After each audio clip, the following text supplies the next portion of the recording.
March 7, Numbers 8:1 through 9:28. The Lord said to Moses, "Give Aaron the following instructions.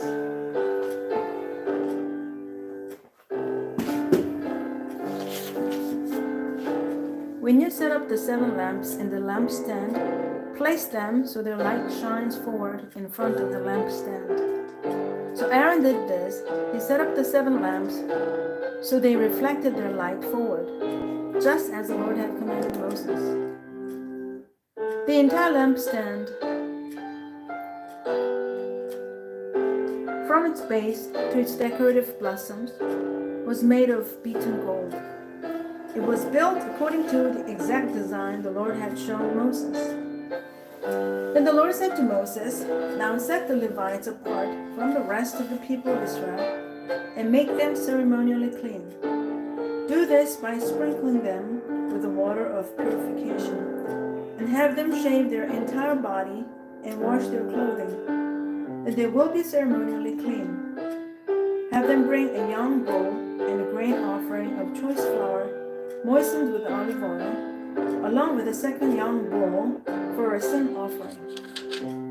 Then assemble the whole community of Israel and present the Levites at the entrance of the tabernacle. When you present the Levites before the Lord, the people of Israel must lay their hands on them. Raising his hands, Aaron must then present the Levites to the Lord as a special offering from the people of Israel, thus dedicating them to the Lord's service. Next, the Levites will lay their hands on the heads of the young bulls, present one as a sin offering and the other as a burnt offering to the Lord, to purify the Levites and make them right with the Lord. Then have the Levites stand in front of Aaron and his sons and raise your hands, and present them as a special offering to the Lord. In this way you will set the Levites apart from the rest of the people of Israel, and the Levites will belong to me. After this, they may go into the tabernacle to do their work, because you have purified them and presented them as a special offering. Of all the people of Israel, the Levites are reserved for me. I have claimed them for myself in place of all the firstborn sons of the Israelites. I have taken the Levites as their substitutes. For all the firstborn males among the people of Israel are mine, both of people and of animals. I set them apart for myself on the day I struck down all the firstborn sons of the Egyptians. Yes, I have claimed the Levites in place of all the firstborn sons of Israel. And of all the Israelites, I have assigned the Levites to Aaron and his sons. They will serve in the tabernacle on behalf of the Israelites and make sacrifices to purify the people, so no plague will strike them when they approach the sanctuary. So Moses, Aaron, and the whole community of Israel dedicated the Levites, carefully following all the Lord's instructions to Moses.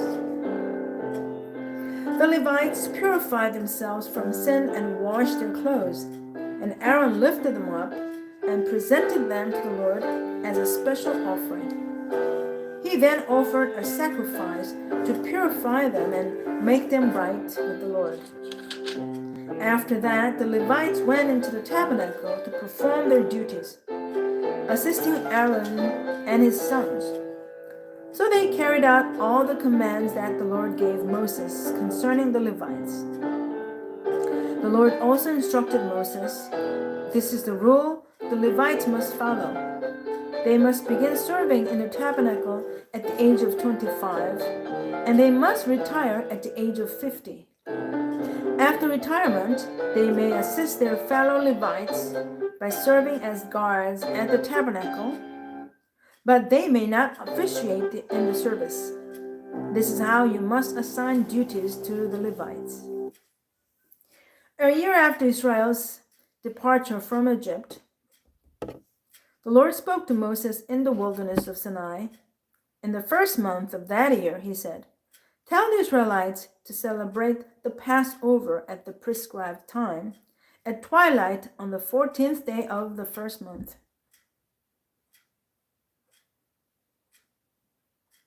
Be sure to follow all my decrees and regulations concerning this celebration. So Moses told the people to celebrate the Passover in the wilderness of Sinai, as twilight fell on the 14th day of the month. And they celebrated the festival there, just as the Lord had commanded Moses. But some of the men had been ceremonially defiled by touching a dead body, so they could not celebrate the Passover that day. They came to Moses and Aaron that day and said, "We have become ceremonially unclean by touching a dead body. But why should we be prevented from presenting the Lord's offering at the proper time with the rest of the Israelites?" Moses answered, "Wait here until I have received instructions for you from the Lord." This was the Lord's reply to Moses. "Give the following instructions to the people of Israel. If any of the people now or in the future generations are ceremonially unclean at Passover time because of touching a dead body, or if they are on a journey and cannot be present at the ceremony, they may still celebrate the Lord's Passover. They must offer the Passover sacrifice 1 month later, at twilight on the 14th day of the second month. They must eat the Passover lamb at that time with the bitter salad greens and bread made without yeast. They must not leave any of the lamb until the next morning, and they must not break any of its bones. They must follow all the normal regulations concerning the Passover. But those who neglect to celebrate the Passover at the regular time, even though they are ceremonially clean and not away on a trip, will be cut off from the community of Israel. If they fail to present the Lord's offering at the proper time, they will suffer the consequences of their guilt. And if foreigners living among you want to celebrate the Passover to the Lord, they must follow these same decrees and regulations. The same laws apply both to native-born Israelites and to the foreigners living among you. On the day the tabernacle was set up, the cloud covered it. But from evening until morning, the cloud over the tabernacle looked like a pillar of fire. This was the regular pattern. At night, the cloud that covered the tabernacle had the appearance of fire. Whenever the cloud lifted from over the sacred tent, the people of Israel would break camp and follow it. And wherever the cloud settled, the people of Israel would set up camp. In this way, they traveled and camped at the Lord's command, wherever He told them to go. Then they remained in their camp as long as the cloud stayed over the tabernacle. If the cloud remained over the tabernacle for a long time, the Israelites stayed and performed their duty to the Lord. Sometimes the cloud would stay over the tabernacle for only a few days, so the people would stay for only a few days, as the Lord commanded. Then at the Lord's commands, they would break camp and move on. Sometimes the cloud stayed only overnight and lifted the next morning. But day or night, when the cloud lifted, the people broke camp and moved on. Whether the cloud stayed above the tabernacle for 2 days, a month, or a year, the people of Israel stayed in camp and did not move on. But as soon as it lifted, they broke camp and moved on. So they camped or traveled at the Lord's command, and they did whatever the Lord told them through Moses. Now let's go to the New Testament, Mark 13, 14 through 37. The the day is coming when you will see the sacrilegious object that causes this desecration standing where he should not be. Reader, pay attention. Then those in Judea must flee to the hills. A person out on the deck of a roof must not go down into the house to pack. A person out in the field must not return even to get a coat.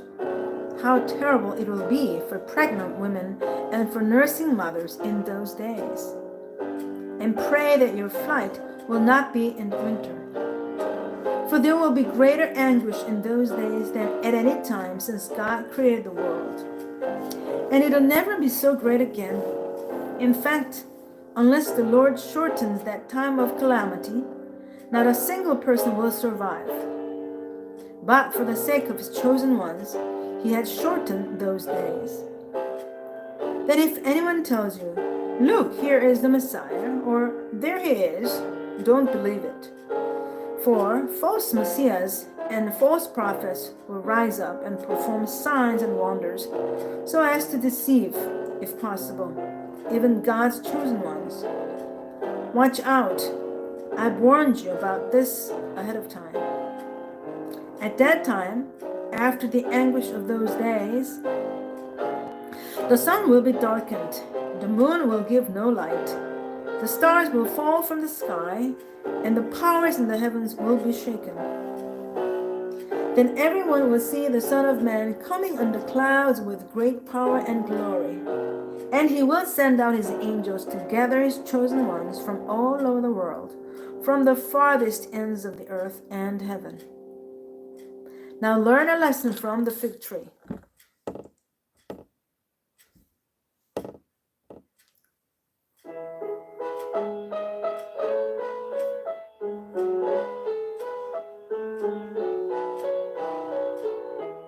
When its branches bud and its leaves begin to sprout, you know that summer is near. In the same way, when you see all these things taking place, you can know that his return is very near, right at the door. I tell you the truth, this generation will not pass from the scene before all these things take place. Heaven and earth will disappear, but my words will never disappear. However, no one knows the day or hour when these things will happen, not even the angels in heaven or the Son himself. Only the Father knows. And since you don't know when the time will come, be on guard, stay alert. The coming of the Son of Man can be illustrated by the story of a man going on a long trip. When he left home, he gave each of his slaves instructions about the work they were to do. And he told the gatekeeper to watch for his return. You too must keep watch, for you don't know when the master of the household will return. In the evening, at midnight, before dawn, or at daybreak. Don't let him find you sleeping when he arrives without warning. I say to you what I say to everyone, watch for him. Psalm 50, 1-23. The Lord, the Mighty One, is God, and he has spoken. He has summoned all humanity from where the sun rises to where it sets. From Mount Zion, the perfection of beauty. God shines in glorious radiance. Our God approaches, and he is not silent.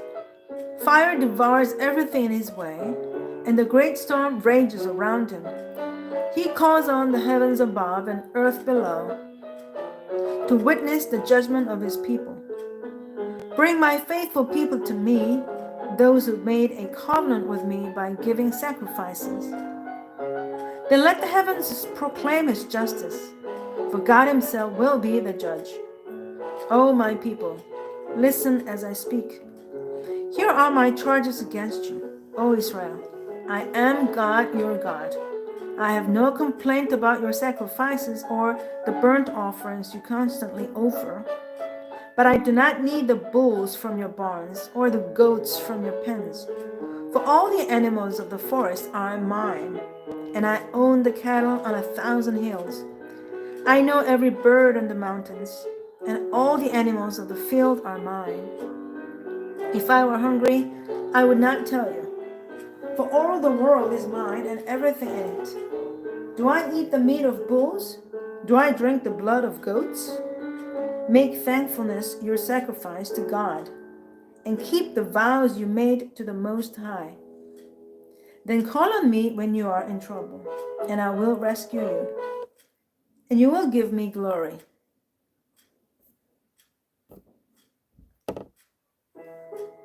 But God says to the wicked, why bother reciting my decrees and pretending to obey my covenant? For you refuse my discipline and treat my words like trash. When you see thieves, you approve of them, and you spend your time with adulterers. Your mouth is filled with wickedness, and your tongue is full of lies. You sit around and slander your brother, your own mother's son. While you did all this, I remained silent, and you thought I didn't care, but now I'll rebuke you, listing all my charges against you. Repent, all of you who forget me, or I will tear you apart. And no one will help you, but giving thanks is a sacrifice that truly honors me.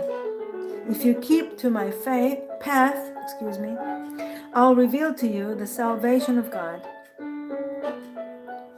Finally, Proverbs 10:29 through 30.